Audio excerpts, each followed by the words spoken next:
so today we're going to look at just the very basics of empty hand striking. So starting off from my fighting stance, my ready stance, my bijong stance, whatever you want to call it, my lead hand is closer to the target, right? If I have an opponent or I have a target or whatever, just by nature of my stance, my front hand is closer than my back hand, which is going to make it faster because there's half the distance to cover. Even if they both go at the same velocity, the lead hand has less distance to cover, and therefore it gets there in less time, right? So my lead hand is good at these quick strikes. It doesn't necessarily have the power of the backhand, where I have body rotation and body weight behind it, but that's okay because its job is to be fast and ideally to be accurate as well. So my lead hand, for this first one, we're going to do a finger jab or a buji, darting fingers. My lead hand, I'm just going to reach forward like I'm trying to put a contact lens into the eye of somebody in a mirror, or in this case, into a bob. So my hands reach forward and come straight back. Notice the elbow stays pretty low. I'm not flaring it up. It's not a chop out this way. I want to extend all the way and then recover. Extend, recover. It's from the front, reach forward, and come right back. There's not a big wind up first. Again, the elbow stays down. It's not a chop out, but a push forward. It's this piston action. And for the darting fingers, for the buji, I'm keeping my fingers together, thumb tucked to the side, and I'm thinking about driving that middle finger or the first three fingers forward all together.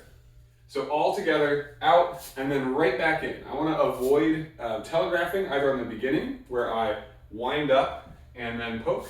And I also want to avoid having anything on the back end that creates an opening to get hit. So I hit, come right back to that starting position. I'm not pulling it all the way back to me.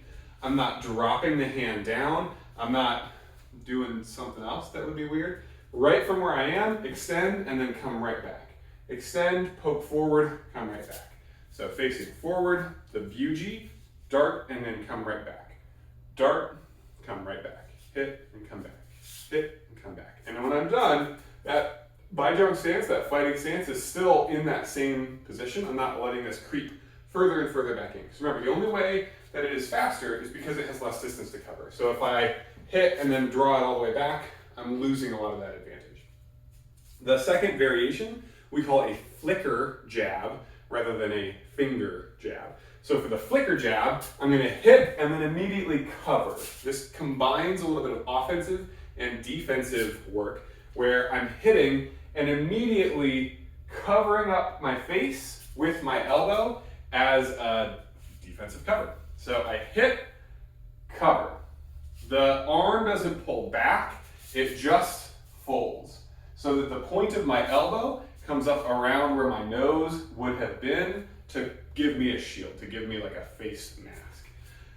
Hit and cover. One note, this hand stays a little bit low so that I don't tie myself up, but instead I have a little bit of a, almost like a gorget, where I've got a throat cover on the low side. Hit, cover. Hit, cover.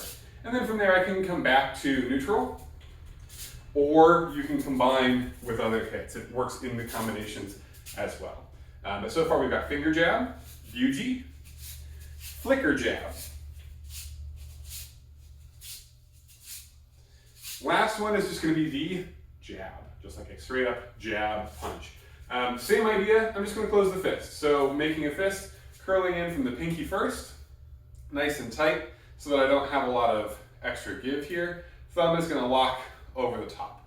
I'm a fan of what we call the three-quarter punch, where rather than completely vertical or completely horizontal, I'm like 50-50. I'm a little bit like 45 degrees up to the side. It's almost like if you were on your driving test and you were going to drive at 10 and 2, that same position.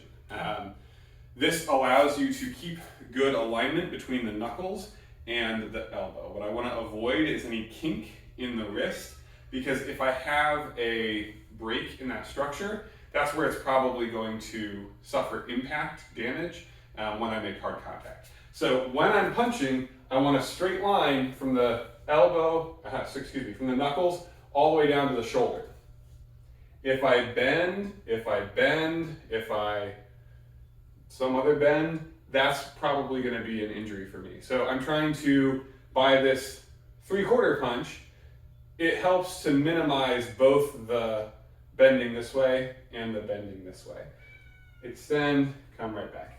Other than that, it is exactly the same as the finger jab, because I don't want you to get in the habit of, again, picking up the elbow this way, like you're almost chopping out with the back of the fist. I don't want you to wind up because you really want to hit super hard. From here, it's just snap out, extend, punch, recover. I close the fist, extend, and recover back to that same posture. So jab,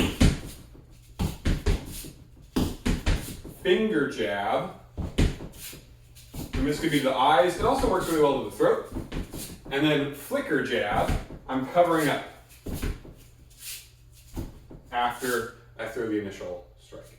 So 3 basic strikes off of the lead hand, all using the same mechanic of this piston forward and then immediate recovery. It needs to be as low commitment as possible while still having some good forward force. And we'll talk about why you use jabs, when you use jabs, all that in other classes.